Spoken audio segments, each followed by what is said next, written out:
여러분 반갑습니다. JJ 리더입니다. 금일 2022년 6월 19일이고요.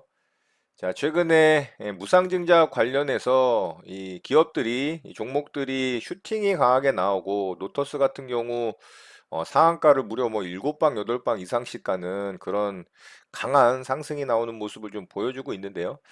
제가 최근에 이 무상증자 관련한 이슈로 상승이 나오는 종목들 조금 조심해야 된다라는 말씀을 좀 드렸던 적이 있습니다. 자, 관련해서 구독자분 중 한 분께서 좀 질문을 주셨어요. 자, 어떤 내용이냐면 무상증자 이슈가 있을 때 어떻게 대응을 하는 게 좋은 건가요? 오늘 공구먼 하락을 시작하니까 어떤 분들은 기회라고 잡으라고 하고 어떤 분들은 안 된다고 하고 전에 리더님께서 무상증자 이슈를 조심해야 한다라고 한 것 같은데 노터스 이후에 참 관심은 많지만 저는 내용은 대응은 하지 못하고 있습니다. 공구먼 같은 경우 짧게만 하고 그만두는 게 맞는 건가요? 기회 되시면 무상증자 이슈에 대해서 조금만 설명을 부탁드립니다. 라고 좀 질문을 주셨어요.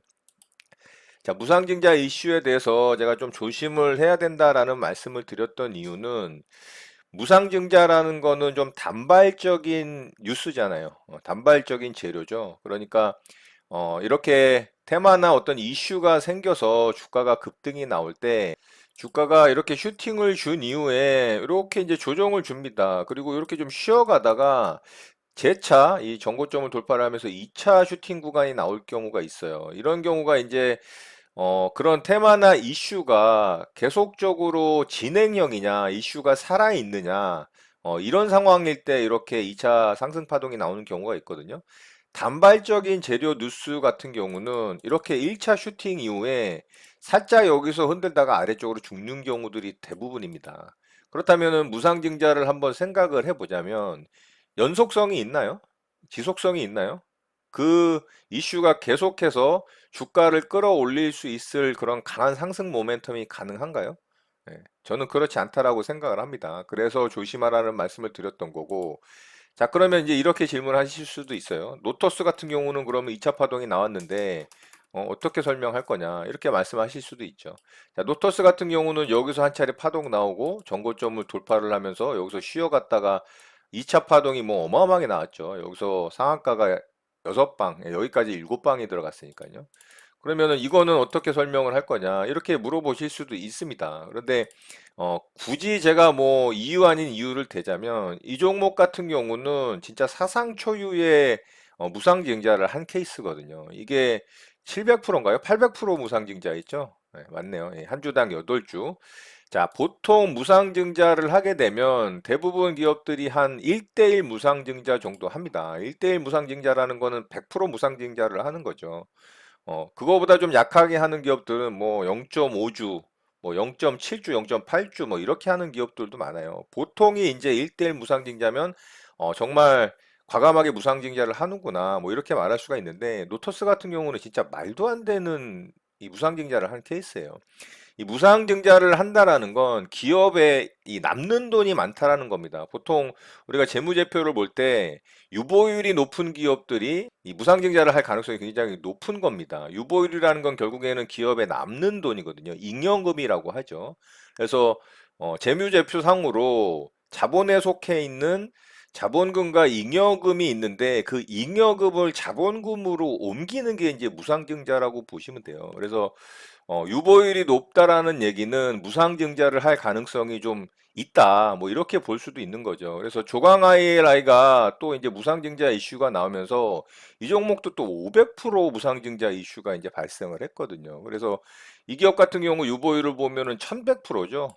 1100%면 진짜 엄청난 유보율을 갖고 있는 겁니다. 그리고 앞으로 무상증자를 해주고 잉여금이 이제 자본금으로 가는 거라고 말씀을 드렸잖아요. 그러면은 기업의 이제 여유 자금이 줄어드는 건데 여유 자금이 줄어든 상태에서도 앞으로 기업이 계속 실적을 잘 내고 수익을 잘 내서 뭐 더 성장할 수 있다라는 자신감의 표출인 겁니다. 그러니까 이익률, 영업이익률이 높은 기업일 수밖에 없어요. 그런 기업들이. 그래서 보통 보면은 이렇게 이제 무상증자 하는 기업들이 이렇게 영업이익률이 높습니다. 이 조강 ILR 같은 경우도 ILI 같은 경우도 이익률이 20%막 15% 이렇게 되잖아요. 그렇죠?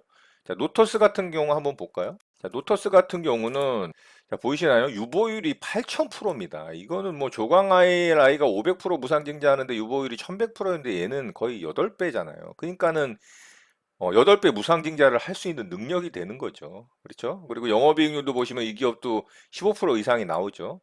그리고 공구먼 같은 경우도 최근에 또 무상증자 이슈로 500% 무상증자 이슈 있었죠. 자, 이 기업 보세요. 자, 이 기업은 진짜 만 프로입니다. 만 프로 여러분. 유보율이 만 프로. 여기 4만 프로 찍혀 있네요. 이거 뭐 미친 거죠. 그러니까 이 기업의 돈이 진짜 뭐 남아 도는 겁니다. 그리고 이 기업도 영업이익률이 18%, 21%. 이러니까 자신감 있게 무상증자를 하는 거고요. 자, 무상증자라는 건 이 주식의 수가 늘어나서 자본금이 늘어나는 거거든요. 그러니까 주주에게 이제 돈을 받지 않고 무상으로 주식을 나눠주는 게 무상증자고, 유상증자도 얘기를 들어보셨을 거예요. 근데 유상증자 같은 경우는 뭡니까? 주주에게 돈을 받고 주식을 주는 거잖아요. 그러니까 당연히 주가는 악재의 영향을 받으면서 하락을 하는 거고, 무상증자는 이제 호재로 작용을 하는 거죠. 그런데 실질적으로 이 회사의 가치가 변화가 있느냐라는 부분으로 따졌을 때는 그렇지가 않죠. 왜냐하면은 무상증자는 주식 수만 늘어나는 거지 회사의 자산이 늘어나는 건 아닙니다. 자본이 늘어나는 건 아니에요. 그거를 좀 짧게 설명을 드리자면, 자, 이제 회사 안에 이제 자산이 있을 거 아닙니까? 자산은 이 부채 플러스 자본이죠. 그러니까 자본 플러스 부채가 되는데, 자, 이렇게 이제 자본 플러스 부채가 되는데, 이 자본 안에 뭐가 있는 거냐면, 아까 말씀드렸던 이 자본금과 잉여금이 있는 겁니다.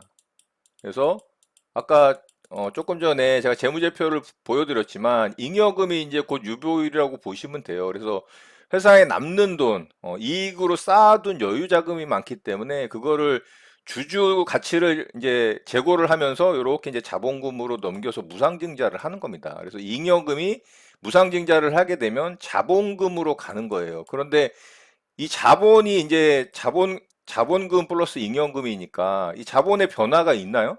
얘네들끼리 서로 주고받는 것뿐이지 실질적으로 자본에는 변화가 없는 거예요. 그러니까 자산은 자본 플러스 부채인데, 뭐 자본하고 부채가 변화가 없잖아요. 부채가 많아지면 자산도 늘어나겠죠. 부채도 이제 자산의 일부니까. 근데 자본이 늘어나야 자산도 늘어나는 건데 자산도 변화가 없는 거죠. 왜냐하면 자본이 변화가 없으니까. 그러니까 뭐냐면 기업 가치의 변화가 없는 거예요.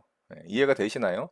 자산을 우리가 이제 주식적인 측면에서 따져보면은 이 회사의 이제 시가총액이 되는 거죠. 시가총액이 그 회사의 이제 시장에서 거래되는 가치를 의미를 하잖아요. 근데 시가총액은 뭡니까 이게? 주가를 갖다가 주식수로 곱한 거죠. 주식수로 곱한 건데 쉽게 얘기해서 주식수가 늘어나는 거죠. 증자를 하게 되면 유상증자든 무상증자든 어쨌든 무상증자를 해도 주식수는 늘어납니다. 그런데 이게 주가가 그대로면은 당연히 시가총액은 확 올라가겠죠. 근데 어떻게 됩니까? 권리락일이 지나면 주가가 이렇게 확 떨어지잖아요. 예를 들어서 주가가 만 원에 거래되는데 주식수가 1000주였어요. 근데 무상증자를 이제 100% 했어요. 한 주당 한 주. 그러면 주식수가 2000주가 되겠죠. 그러면 주가는 권리락일이 지나면 어떻게 됩니까? 이게 5,000원으로 떨어진다니까요. 그러니까는 만 원일 때 1000주를 곱한 거나 5,000원으로 떨어져서 2000주를 곱한 거나 시가총액의 변화가 있습니까? 없습니까? 없죠. 그러니까 기업의 가치에는 변화가 없는 겁니다. 그런데 왜 이게 호재로 작용을 하느냐?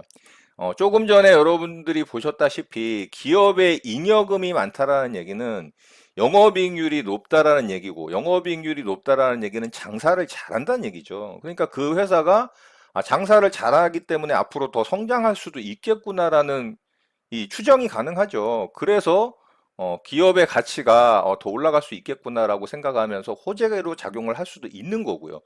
또 기존에 거래하던 주식의 수가 주가가 뭐 예를 들어 10만 원짜리인데 주식의 수가 많지 않아서 이 유통되는 유통 주식 수가 얼마 없어서 거래를 못하는 상황이었는데, 증자를 통해서 주식 수가 늘어나고 10만 원에 거래되던 게 예를 들어서 만 원으로 떨어졌어요. 뭐 1000% 무상 증자를 했다라고 예를 들어 볼게요. 그럼 만 원에 거래하면서 주식 수가 10배로 늘어나니까 거래하기가 훨씬 수월해지잖아요. 그래서 좀 호재로 작용하는 편이 있다. 자, 좀 정리를 해서 말씀을 드려보자면 결국에는 이 무상증자라는 건 대개 시장에서 보통 호재로 작용을 하지만 잉여금이 자본금으로 바뀌는 것뿐이지 자본은 변하지 않기 때문에 기업의 가치는 변하지 않는다. 시가총액도 변하지 않는다.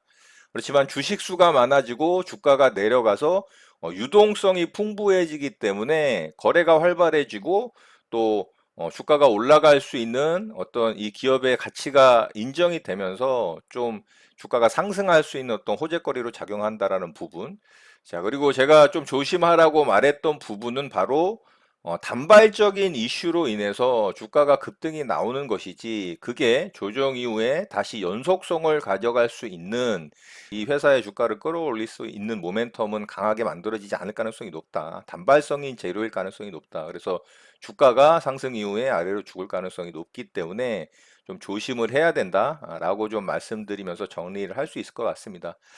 예를 들어서 최근에 이 우크라 재건 관련해서 굉장히 강하게 움직이는 종목들이 있잖아요. 예를 들어서 현대 에버다임 같은 경우를 한번 보면 자, 이 종목 같은 경우는 슈팅을 한 차례 주고 현재 조정을 한번 줬죠, 깊게. 그런데 다시 살아났죠, 여기서. 이렇게 살아나잖아요. 왜냐하면 우크라 재건 관련한 이슈는 계속해서 살아있는 이슈가 맞나요?